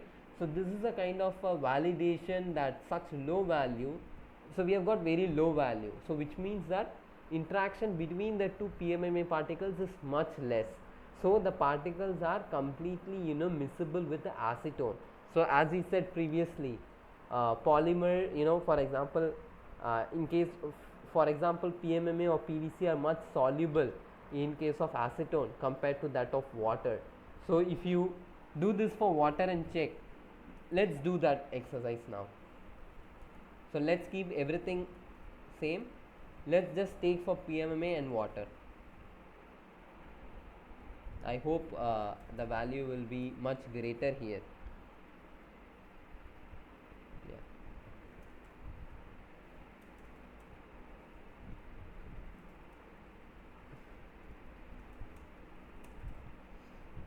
This will be entirely whole square, right?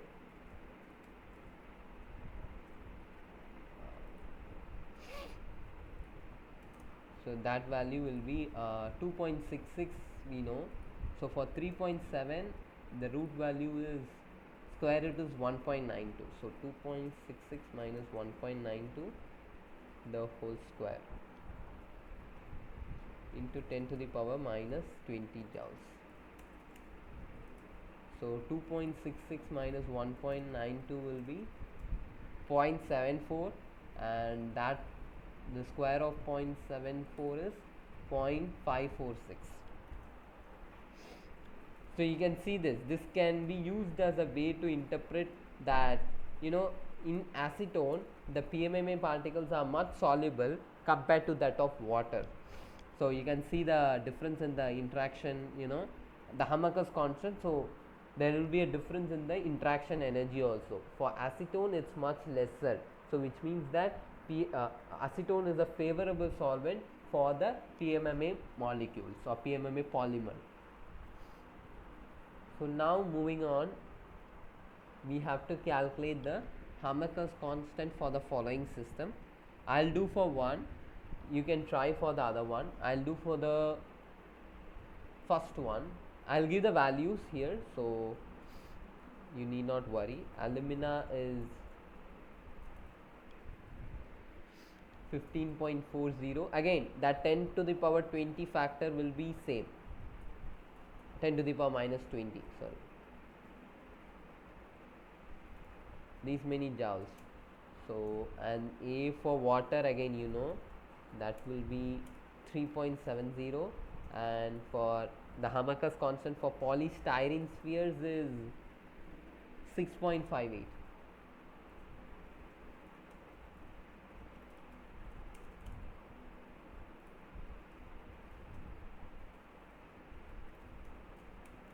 Right? So now we are supposed to calculate. So what is the expression? Considering the alumina as 3 and styrene spheres as 1, the expression is A33. Oh, sorry. The expression is A33 power 0.5 minus A11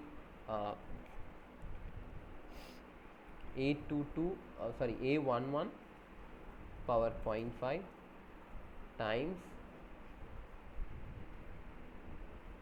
A22 power 0.5 minus A11 power 0.5. So this is the expression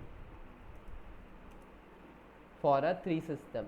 But be careful on which one you take as 3, 2 and 1, because if the medium, let's say here it's water, is altered or gets mismatched, then the entire Hamakers constant value will become different. So let me just mention this for you. Take alumina as the third system, water as number 1 and PS as number 2. You can try mismatching between 1 and 3 or 2 and 1, then you can see that the Hamakers constant value will be completely a different number compared to what you got for 312 or 213. So the numbering is important, because if you change that water with styrene spheres, like let's say 3 to 1, then the answers would be entirely different. You can take that as an exercise and try to solve. So this value will be 15.40 minus 3.70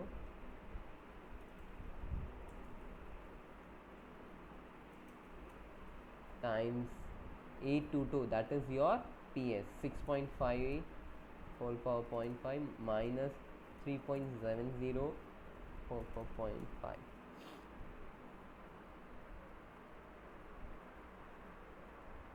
Yeah, and this 10 power minus 7, 10 power minus 10 into 10 power minus 10, that is 10 power minus 20 joules will be kept aside.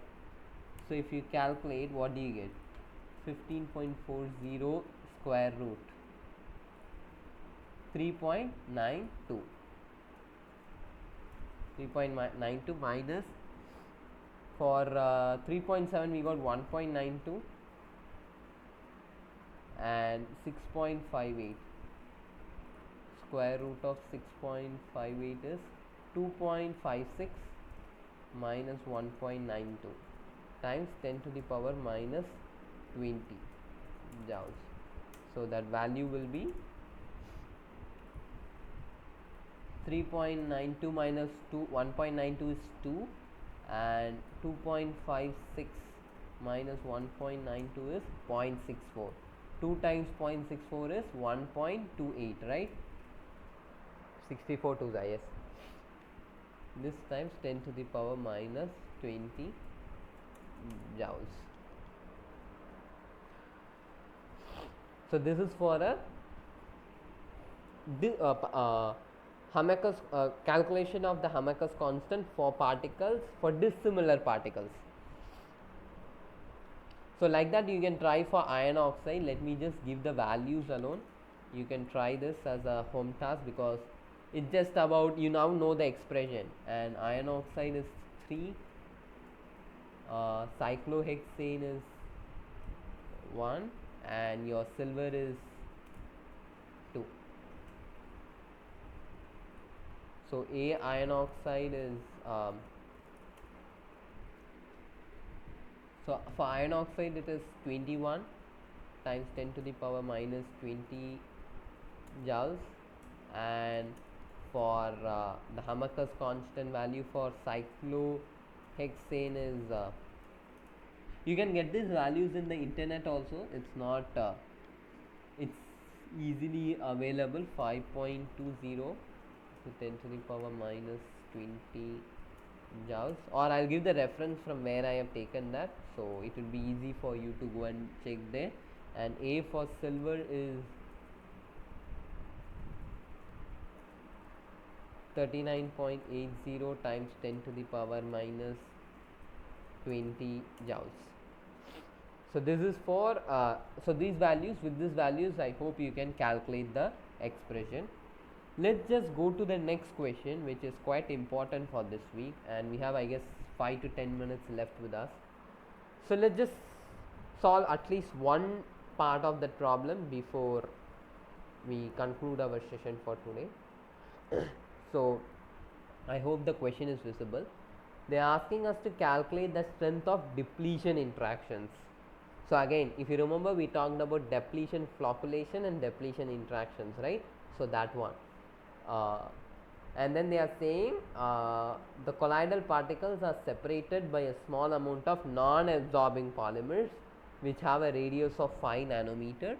Concentration is given as 2.9 into 10 to the power 19 molecules per meter cube. They are asking you to consider the following conditions to calculate the strength.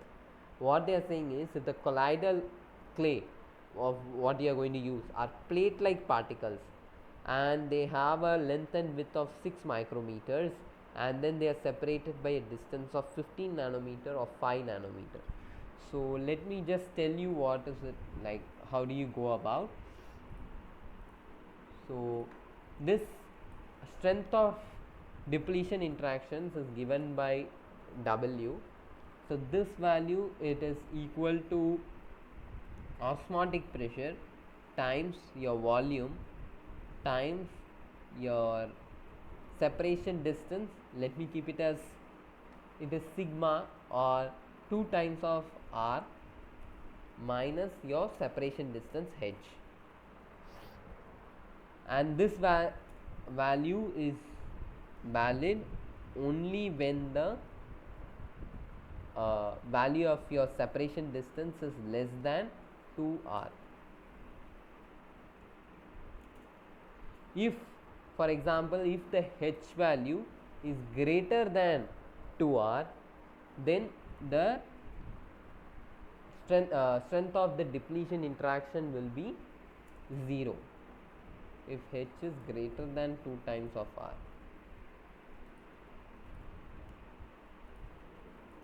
So this will be less than or equal to. So 1 second. Do we have, yeah. So this is the way you need to calculate. Here P is osmotic pressure.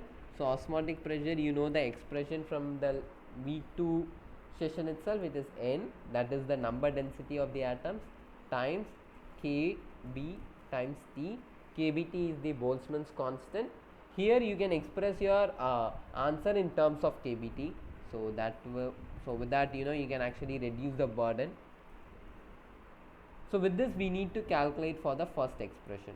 So we know that the radius of our polymer is 5 nanometers, right? So R is 5 nanometers, and your H in case of the first expression is 15 nanometers. So if R is 2 nanometers, 2R will be 2 times of 5, that will be 10 nanometers, and your H is 15 nanometers. So that is like, if you compare this with your expression 1 and 2, let me keep this as expression 1 and keep this as expression 2. So what will be your value of W, that is strength of strength of depletion interaction? It will be, yes, correct, it will be 0. So you will be 0 for the first case, that is your A.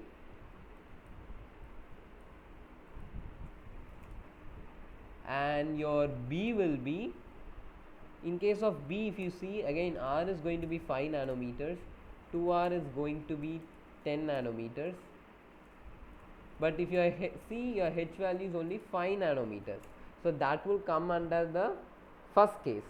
So there you need to express your depletion interaction as W equals to minus N.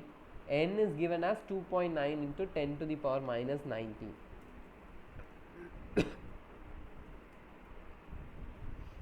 Oh, sorry. Oh.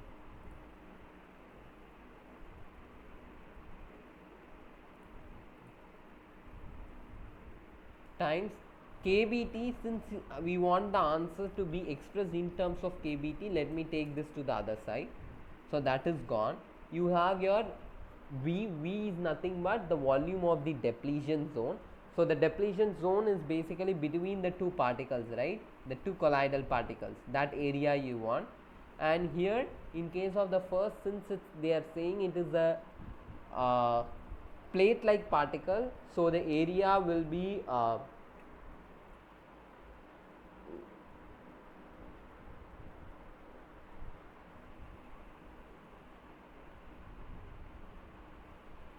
so the area will be you know, the 6 cross 6 times your H, that is the separation distance.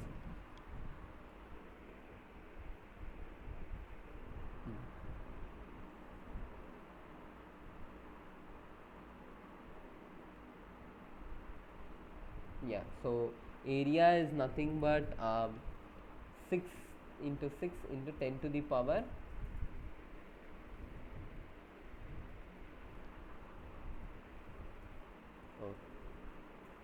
minus 12 because it's in micrometers, right? So that is the reason it is 10 to the power minus 12 into h, because it is volume, it's not area. This is area, so volume will be a into the separation distance, that is 5 into 10 to the power minus 9.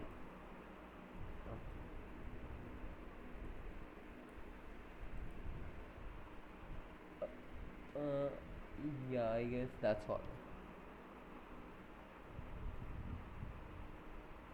Mm.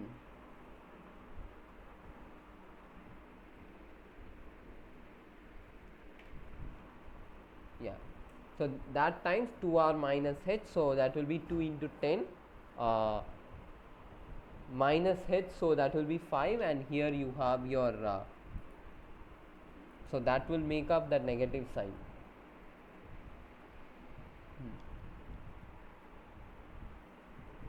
So this will be your expression. So what is the value?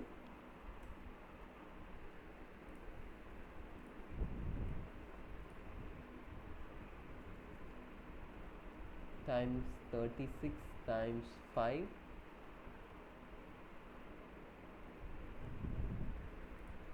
522, and here you have 10 power 19 and 10 power minus 21, so that will be 10 power minus 2, so that will be 5.2 negative 5.2. Yeah, so the expression of that interaction energy by kBt expressed in terms of kBt will be minus 5.22, which means that these interactions are attractive in nature. So this is for plate like particles. Again, you have second as well as third expression. Please try this as a home task. We will take up with this second part and the third part in the next class, and then try to solve the problems.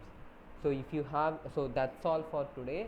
If you have any doubts, please raise your queries. Yes, does anybody have any doubt?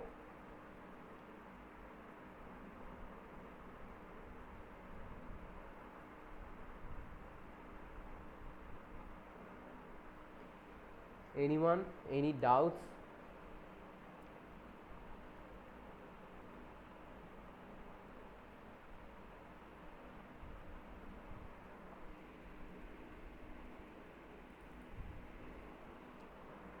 If you have any doubts, please let me know. You can always drop an email, or you can use, the best way to communicate is to use that Q&A forum, where you can post your doubts, and then we will be able to help you back as soon as possible. So please use the forum to its full potential. If you have any doubts, please let me know. I'll be here for a few more minutes.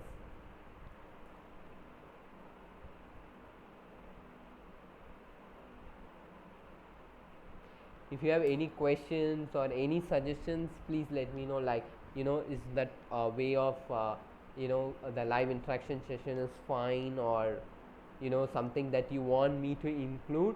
Your suggestions are always welcome, so please let me know about that as well.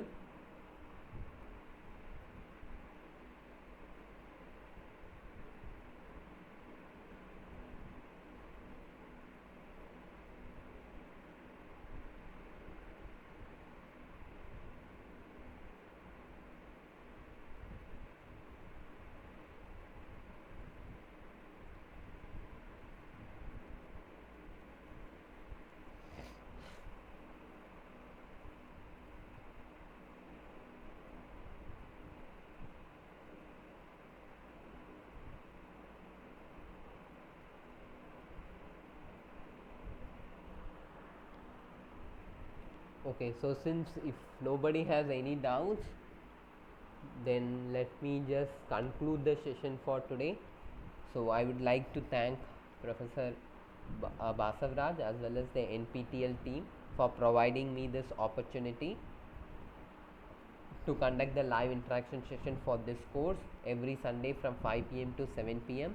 Our next live interaction session will be on 25th August, same time. In case if you have any doubt, you are always welcome to email me. or use the Q&A forum to post your doubts. We will be able to reach to you as soon as possible. So yeah, thank you for your time, and let's meet next Sunday. Bye.